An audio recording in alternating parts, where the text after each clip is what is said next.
Sobat Safety, tema kita kali ini terkait dengan penyusunan pendidikan dan pelatihan di pertambangan. Simak detailnya. Nah, langkah yang pertama adalah mengumpulkan informasi. Berawal dari survei peraturan yang mewajibkan adanya pelatihan-pelatihan, kita harus identifikasi. Libatkan pekerja dan personel kunci yang mengurusi pelatihan untuk mengidentifikasi pekerja mana yang memerlukan pelatihan, termasuk aktivitas-aktivitas dari keseluruhan makroproses yang ada di tempat kerja kita. Pengumpulan informasi ini akan berguna sebagai tahapan berikutnya, yaitu membuat training need analysis.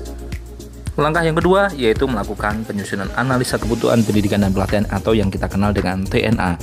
Kita harus lengkap dari seluruh jabatan yang ada di tempat kerja kita, pelatihan apa yang harus kita berikan dari aspek keselamatan, aspek legal, aspek lingkungan, dan aspek peraturan lain yang relevan sesuai dengan kompetensi yang ada di tempat kerja kita.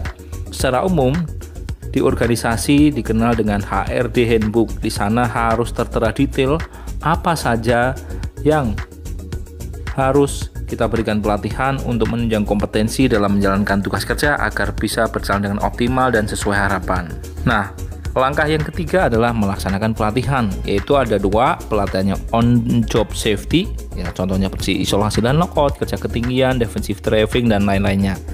Kalau di luar tempat kerja ada off the job safety, contohnya kita bisa berikan awareness terkait dengan keselamatan berlalu lintas di jalan raya, baik kelistrikan di rumah tangga ataupun fatigue awareness. Tentunya kita perlu siapkan sumber daya yang sudah dibekali kompetensi pelatihan, apakah itu TOT umum atau plus dengan TOT BNSP sesuai dengan kebutuhan dan requirement dari organisasi atau tempat kerja kita di mana kita bernaung. Contoh, kalau kita di kontraktor, maka bagaimana requirement dari customer kita. Kita harus penuhin untuk memastikan delivery training disampaikan oleh orang yang kompeten di bidangnya dan bisa memberikan kinerja yang optimal dari pelatihan yang sudah dilaksanakan oleh organisasi.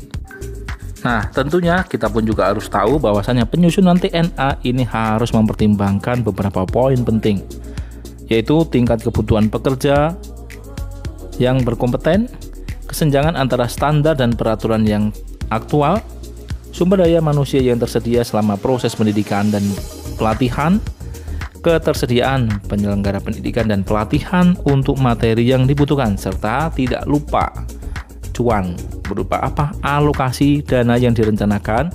Secara umum di pertambangan ini harus tertuang dalam RKAP tentang rencana biaya pelatihan yang ada, supaya dapat direalisasikan dengan baik sesuai dengan tugas dan tanggung jawabnya termasuk di bagian pelatihan.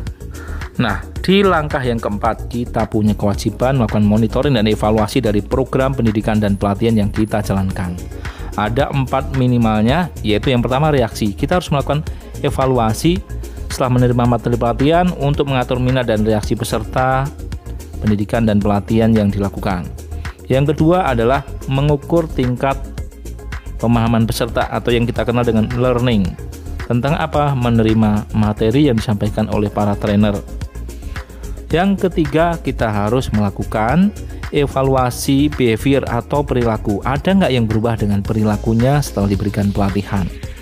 Dan yang terakhir kaitannya dengan result, yaitu evaluasi yang panjang mengenai ada tidaknya peningkatan kinerja pemegang IUP atau IUJP atau Murian ya atau izin pertambangan rakyat, sebagaimana dampak meningkatnya kinerja pekerja yang mengikuti pendidikan dan pelatihan yang sudah diselenggarakan oleh organisasi.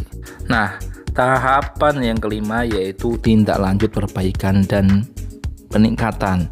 Maka pemegang IUP, UJP ya atau perusahaan lain yang berkategori yang harus melakukannya, maka harus menindaklanjuti dari hasil monitoring dan evaluasi program yang sudah ada untuk menjamin perbaikan keberlanjutan ya.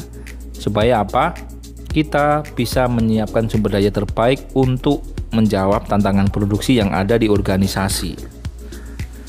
Nah, adapun manfaat pendidikan pelatihan ini adalah menjadi dasar pertimbangan ya dalam melakukan seleksi penerimaan karyawan, promosi dan penilaian kinerja serta pengembangan kompetensi kinerja keselamatan di pertambangan. Demikian disampaikan, akhirul kalam. Wassalamualaikum warahmatullahi wabarakatuh.